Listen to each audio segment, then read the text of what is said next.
So guys IREDA ने अभी recently अपने क्वार्टर टू के नंबर्स दिए हैं और प्री एनालिसिस जो हमने किया था एग्जैक्ट उसके हिसाब से कंपनी के नंबर्स भी देखने को मिले। मतलब बड़ा बेंचमार्क कंपनी ने प्रॉफिट्स और रिवेन्यू में दिया है, लेकिन उसके बावजूद भी गिरावट क्यों? अगर आपने पिछला वीडियो देखा है तो आपको सारी डिटेल मालूम होगी जो अभी हम चार्ट पॉइंट पे डिस्कस करने वाले हैं। लेकिन ये छोटा सा क्लिप जरूर देखना। We are NISM 7 certified, subscribe जरूर कर देना। शुरुआत करते हैं आपकी एक छोटे से क्लिप से जो लास्ट वीडियो में हमने डिस्कस किया था। 160। आपको क्या चाहिए यहाँ पर? आपके पास एक कैंडल आज के दिन बनती है कुछ इस तरह की जिसके ऊपर की टेल लंबी है और सेल को इंडिकेट कर। ये कैंडल तब की है जो अभी यहाँ पर ड्रॉ करिए, ये जब आपका क्वार्टर टू का रिजल्ट आया था, ठीक है। तो उस दिन का ये वीडियो है, छोटा सा क्लिप यहाँ पर हम डिस्कस करेंगे। कैंडल का फॉर्मेशन कुछ इस तरह का है, उसके बाद क्या पॉसिबिलिटीज थी वो हमने यहाँ पर डिस्कस करी थी।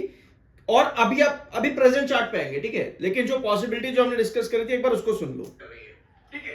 तो ऐसी कंडीशन पर अगर आपका एक भी कैंडल कुछ इस तरह का क्रिएट हो जाए तो उस कंडीशन पर भैया वापस से आ रहे हो ड्रॉप की तरफ, ठीक है। तो लास्ट वीडियो में हमने डिस्कस किया था कि अगर आपकी इस तरह की कैंडल फॉर्मेशन हो जाए या इस कैंडल के बाद आपकी एक और कैंडल का फॉर्मेशन डाउन ट्रेंड के अंदर अगर होता है तो आप स्टॉक के अंदर इरेडा में डाउन ट्रेंड पर आ रहे हो, ठीक है। और अभी क्या सीन चला है आपका कि डायगोनल के नीचे आप एक बार फिर से आ चुके हो, ठीक है। और ये जो 160 का आपका रिस्ट्रिक्शन है इसको ऑलरेडी आप टच करने के बाद में टच एंड डाउन वाली कंडीशन आपकी क्रिएट हुई है चार्ट पैटर्न पे क्वार्टर टू के नंबर्स के बाद में। अभी सब चीज यहां पर देखेंगे, पहले खबरों पे आते हैं। सो मार्केट एक्सपर्ट्स का क्या कहना है अभी इरेडा को लेकर के। सो इरेडा रिसेंटली जो है कितने रिटर्न दे चुका है अभी?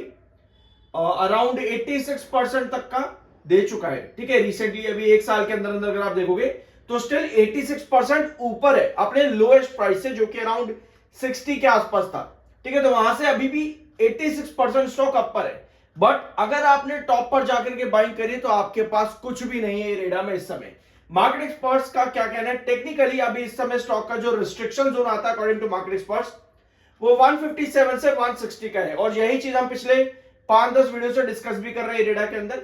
अकॉर्डिंग टू मार्केट एक्सपर्ट्स अगर आपका ब्रेकआउट बनता है तो 163 से 168 का आपका अपसाइड मोमेंटम बन सकता है। यानी कि अगर अपने रिस्ट्रिक्शन जोन पे सस्टेन कर जाता है इरेडा तो आपका नेक्स्ट टारगेट 163 से 168 तक का देखने को मिल सकता है शॉर्ट टर्म के अंदर।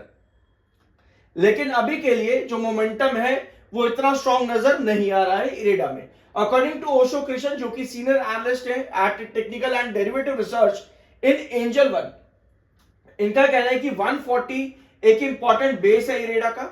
और अगर यहां पर कंटिन्यूअस बेस बनता है तो नेक्स्ट जो पोजीशन आपकी आती है वो 140 पे देखने को मिल सकते हैं शॉर्ट टर्म में। यानी कि according to Osho Krishna from Angel One, इनका कहना है कि 140 तक अभी मोमेंटम डाउन देखने को मिल सकता है इरेडा के अंदर और 160 के आसपास का आपका टारगेट रहेगा शॉर्ट टर्म में। यानी कि अभी जहां से आप ड्रॉप आ रहे हो वहीं पर ही वापस से आपका टारगेट हो सकता है इरेडा का, ठीक है। SEBI research SEBI registered analyst AR Ramachandran, इनका क्या कहना है?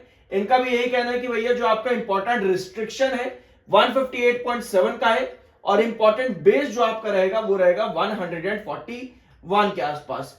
कुणाल कांबले जो कि सीनियर टेक्निकल रिसर्च एनालिस्ट है एट बोनांजा, इनका क्या कहना है भैया? इनका कहना है कि अभी stock double bottom pattern create कर रहा है जहां पर 168 का इसका नेक है। डबल बॉटम पैटर्न में 168 का नेक लाइन अभी क्रिएट हो रखा है स्टॉक के अंदर इरेडा में। और जो आपका शॉर्ट टर्म के लिए रहेगा, शॉर्ट टर्म के लिए इस समय पॉजिटिव इंडिकेशन है और लॉन्ग टर्म ट्रेंड में अभी आपको देखने को मिल रहा है बुलिश, ठीक है। तो इनके अकॉर्डिंग लॉन्ग टर्म के अंदर अभी इरेडा बुलिश है। अब ये सब मार्केट एक्सपर्ट्स के हमने सब पॉसिबिलिटी समझ ली, सुन ली कि क्या चीजें हैं। मेजॉरिटी अगर आप देखोगे मार्केट एक्सपर्ट्स की तरफ से एक ही ओपिनियन देखने को मिलता है कि 160 के पास आपका रिस्ट्रिक्शन है, 140 का जो जोन है वो आपका बेस जोन रहेगा। ब्रेकआउट की शॉर्ट टर्म में पॉसिबिलिटीज कम है, लेकिन लॉन्ग टर्म में मार्केट एक्सपर्ट्स के अकॉर्डिंग ब्रेकआउट की पॉसिबिलिटी जो है वो बुलिश में नजर आती है ऑन चार्ट पैटर्न। अब ऐसी कंडीशन में एक इन्वेस्टर जिसने नंबर देख करके इन्वेस्ट कर दिया कि भैया कंपनी ने नंबर बहुत अच्छे दिए और उसने चार्ट पैटर्न को भुला दिया कि भैया चार्ट तो होता ही बेकार है, नंबर देखो नंबर बहुत बढ़िया है, लेकिन उसको क्या मिला एक बार फिर से? Thumbs down. कंपनी ने बेंचमार्क क्रिएट करा रेवेन्यू में सितंबर 2025 के अंदर, प्रॉफिट में भी और कंपनी के रेवेन्यू के अंदर भी, ठीक है। नंबर बहुत अच्छे थे लेकिन चार्ट ने आपको पूरा गेम सिखा दिया कि भैया गेम अभी बाकी है।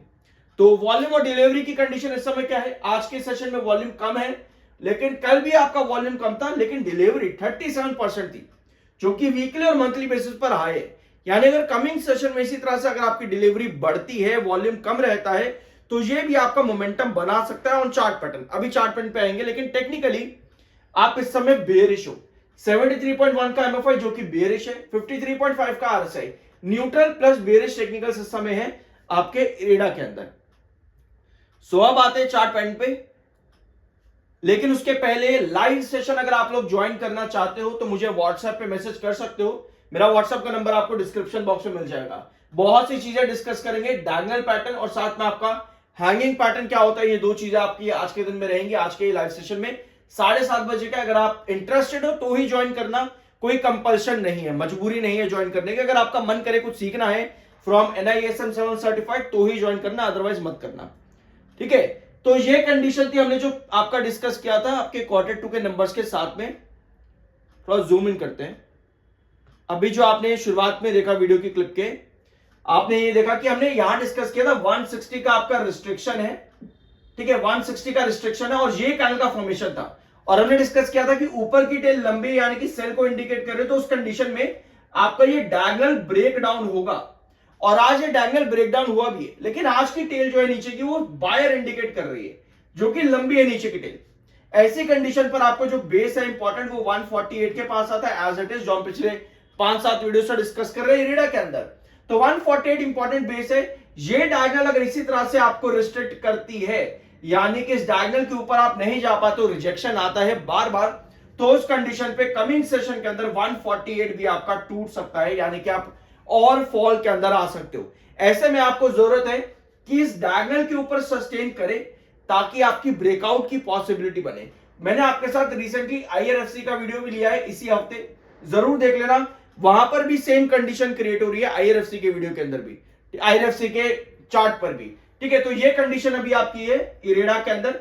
आपको अगर ब्रेकआउट चाहिए तो भैया इस डायगोनल का जो रिजेक्शन बार बार मिल रहा है, ये अब यहां पर टूटना जरूरी है। बार बार आपको इसी डायगोनल के रिजेक्शन से स्टॉक नीचे आता देखने को मिलता है, और रिसेंटली ब्रेकआउट देने की कोशिश करी थी, बट वो ब्रेकआउट सस्टेन नहीं हुआ और फिर से इसी डायगोनल से रिजेक्ट होकर के आप नीचे की तरफ आ गए हो, ठीक है। तो रिजेक्शन देखो कैसे होता है, पहले एक बार ये चीज समझ लेते। अगर आप पहली बार चैनल पर आए हो, सब्सक्राइब करते हुए शर्माना मत, आप सर्टिफाइड जगह पे हो, वी आर NISM 7 सर्टिफाइड, ठीक है। कोई भी आपकी डायगोनल होती है ना, वहां पर आपको इस तरह की कैंडल चाहिए होती है, जो आपको एक सेशन में मिली भी थी, बट अगले सेशन में जैसे नंबर आए कंपनी में, जो ऊपर की टेल थी वो लंबी होगी, जो कि सेल को इंडिकेट करती है। तो जब भी आप डायगोनल को ब्रेकआउट कर रहे हो, आपको इसी तरह की पोजीशन चाहिए होती है जहां पर नीचे की टेल लंबी हो और वो सस्टेनेबल ब्रेकआउट हो, SB यानी कि सस्टेनेबल ब्रेकआउट बने, उसको कहते हैं कि भैया ये ब्रेकआउट सस्टेन होगा। लेकिन अगर कभी भी डायगोनल के ऊपर आपकी इस तरह की कैंडल बन जाए ना, जैसे अभी बनी आपकी, तो सेल को इंडिकेट करती है। और यही चीज हमने लास्ट वीडियो में डिस्कस भी की थी क्वार्टर 2 के नंबर के साथ में, किस तरह की कैंडल आपको वापस से डायगोनल के नीचे गिरा देगी, और यही चीज आपको देखने को भी मिली है।